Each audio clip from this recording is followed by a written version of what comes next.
जरूर वो अपने पेट से नहीं बता रहा है, वही उसको बताया होगा जिसने डार्क स्पेस बनाया है। यही अल्लाह रब्बुल इज्जत के वहदानियत की निशानियां हैं, उसके वजूद की निशानियां हैं। कुरान पढ़ो, इसमें बहुत सारी चीजें, जिन्होंने ये इंकिशाफ किया कि कुछ समंदरों में ऐसे अल्लाह रब्बुल इज्जत ने बनाया है, वो भी आपको मिल जाएंगे। दो समंदर मिलते हैं और दोनों का रंग अलग है, एक समंदर नीला है, एक समंदर पीला है, दोनों का टेस्ट भी अलग है, इधर का मीठा, इधर का खारा नमकीन है, लेकिन वो बहुत दूर तक मिलते हुए जाते हैं। लेकिन इसका पानी उसमें नहीं आता, उसका पानी इसमें नहीं आता। क्यों नहीं आता?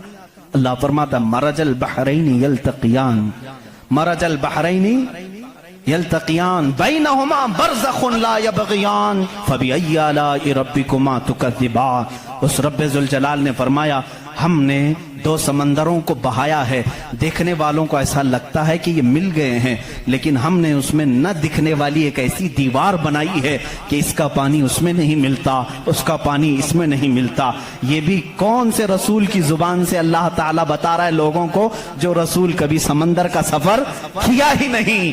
उस रसूल की जुबान से अल्लाह ने दो समंदरों के मिलने की बात की। साइंसदानों, अब तो तुम्हें मानना ही चाहिए कि कुरान रसूल का अपना बयान किया हुआ कलाम नहीं है, उसी का ये कलाम है जिसने समंदरों को इस तरह पैदा किया। इसीलिए मेरे अजीजों, इस्लाम ने वो निशानियां रब्बे जुल जलाल के वाहिद होने की और उसके ताकतवर होने की रखी हैं, जिसको आज तक दुनिया इनकार नहीं कर सकी, और कुरान के इस मौजज़े को आज तक कोई चैलेंज नहीं कर सका। मैं साइंसदानों से भी कहता हूं, आपको एक बात ये भी मैं बता दूं, अभी 18वीं सदी की बात है। 18वीं सदी में अमेरिका का सफर करने वाले एक साइंसदान ने एक नई चीज का इंकिशाफ किया।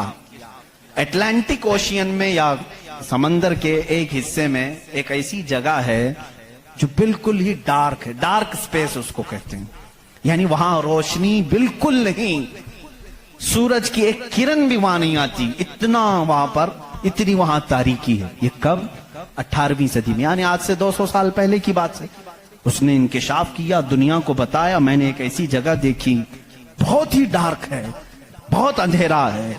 वो जब वापस आया तो उलमाए रब्बानीयीन ने सूरह नूर की कुरानी आयतें पढ़ी। अल्लाह फरमाता है कि इज़ा अखरज यदहु लम यकद यराह, लम यकद यराह वमन लम यजअलिल्लाहु लहू नूरन फमा लहू मिन नूर।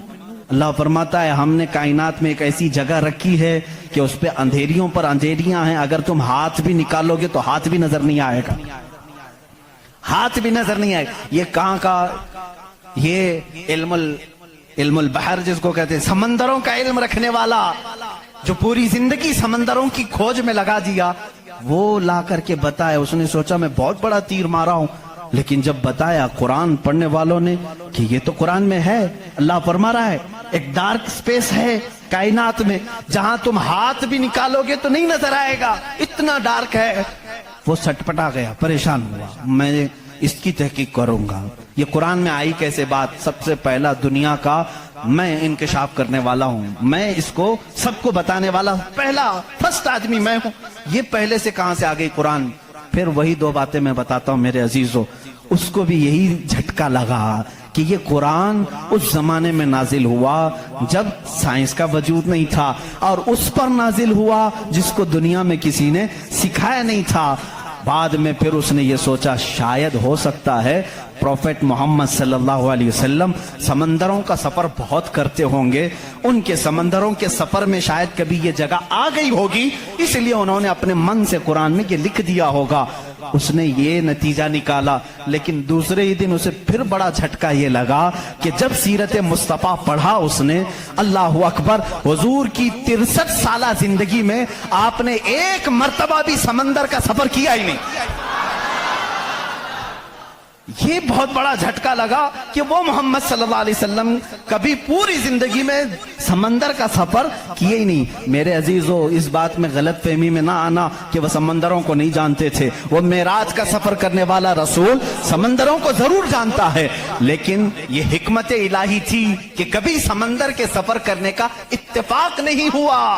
अब उसे झटके भर झटका ये लगा जो कभी समंदर को गया ही नहीं, وہ اگر اٹلانٹک اوشین میں موجود ڈارک سپیس کو بتاتا ہے تو ضرور